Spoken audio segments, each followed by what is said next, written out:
ایک شخص نے ایک غلام خریدا۔ آج کے دور میں تو کسی کو گھر میں ملازم رکھنا ہو تو وہ نوکری پہ جاب پہ رکھتا ہے نا، پہلے ایسا نہیں ہوتا تھا، پہلے غلام خریدے جاتے تھے۔ انہوں نے غلام خریدا۔ اچھا، جب غلام خریدا تو غلام کہتا ہے حضور میری 3 شرطیں ہیں۔ اچھا، بات بڑی عجیب تھی، غلاموں کی شرطیں نہیں ہوتی ہیں۔ آپ نے کہا اچھا تم بھی شرطیں لگاؤ گے، بتاؤ کیا شرطیں ہیں؟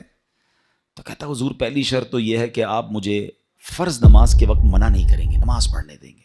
اچھا، وہ آقا بھی دیندار تھا، نیک آدمی تھا، کہتا ہے ٹھیک ہے مسلمان ہوں، نماز سے کیوں روکوں گا، اوکے۔ کہتا دوسری شرط یہ ہے کہ دن میں جو چاہے کام لے لیں، رات مجھے آپ چھوڑ دیں گے۔ کہا ٹھیک ہے مجھے کام دن میں لینا، میں بھی رات آرام کرتا ہوں، تم بھی رات آرام کرنا۔ کہتا تیسری شرط یہ ہے کہ آپ مجھے اپنے گھر میں کوئی بھی ایک الگ سے کمرہ دے دیں گے تاکہ میں سیپریٹ رہوں۔ تو کہا ٹھیک ہے، میں نے بھی یہ سوچا تھا گھر میں بہت سارے کمرے ہیں، غلام کا کمرہ ہوتا ہے تو میں کمرہ دے دوں گا۔ شرطیں کوئی مشکل تھی نہیں، آقا نے ایکسیپٹ کر لی۔ غلام گھر پر آیا، بڑا محنتی غلام تھا، دن میں کام کرتا، رات اپنے کمرے میں چلا جاتا۔ ایک دن آقا چلتے چلتے اس کے کمرے کے پاس سے جب گزرا تو دیکھا عجیب منظر ہے۔ کمرے کی چھت کھلی ہوئی ہے، آسمان سے نور برس رہا ہے، غلام سجدے میں ہے، اللہ کی عبادت کر رہا ہے اور اللہ کو رو رو کر یہ عرض کر رہا ہے کہ میرے مولا میں غلام ہوں، دن میں میری ڈیوٹیز ہیں، اگر یہ کام نہ ہوتا تو میں دن بھی تیری عبادت کرتا، رات بھی تیری عبادت کرتا۔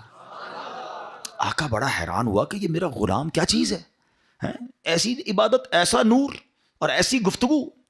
اگلی رات ہوئی تو اپنی بیوی کو لیا کہ چلو میں تمہیں ایک منظر دکھاتا ہوں۔ اپنی زوجہ کو لے کر غلام کے کمرے کے پاس گیا، پھر وہی منظر، چھت کھلی ہوئی ہے، آسمان سے نور برس رہا ہے، غلام سجدے میں وہ ہے اور اللہ سے باتیں ہیں، بڑی کیفیت۔ جب یہ منظر دیکھا تو وہ میاں بیوی بھی آنسو بہانے لگے، وہ بھی رونے لگے کہ یہ کیسا غلام ہے۔ صبح ہوئی تو غلام کو آقا نے بلایا اور کہا کہ ہمیں پتہ چل گیا ہے تمہاری رات کی عبادت ہم نے دیکھ لی ہے، تم اللہ سے یہی کہہ رہے تھے نا کہ یا اللہ میں مجبور ہوں، اگر دن میں بھی فارغ ہوتا تو تیری عبادت کرتا، رات میں تو تیری عبادت کرتا ہوں۔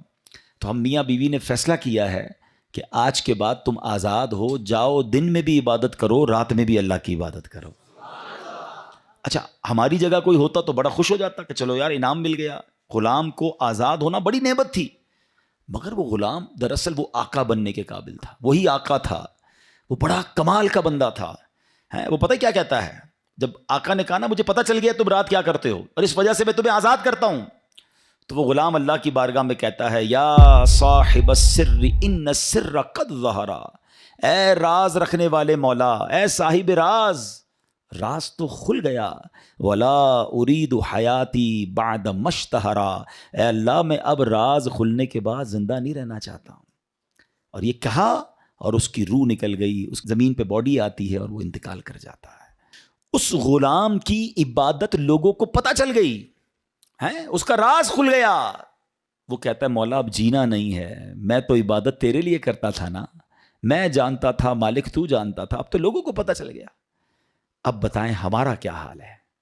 ہم تو عبادت بہت سارے لوگ کرتے ہی اس لیے کہ لوگوں کو پتہ چل جائے، وہ اس لیے کر رہا ہے کہ رب دیکھے اور کوئی نہ دیکھے، اور ہماری اکثریت ان کاموں میں لگی ہوئی ہے کہ دنیا دیکھے میں نے کیا کیا ہے۔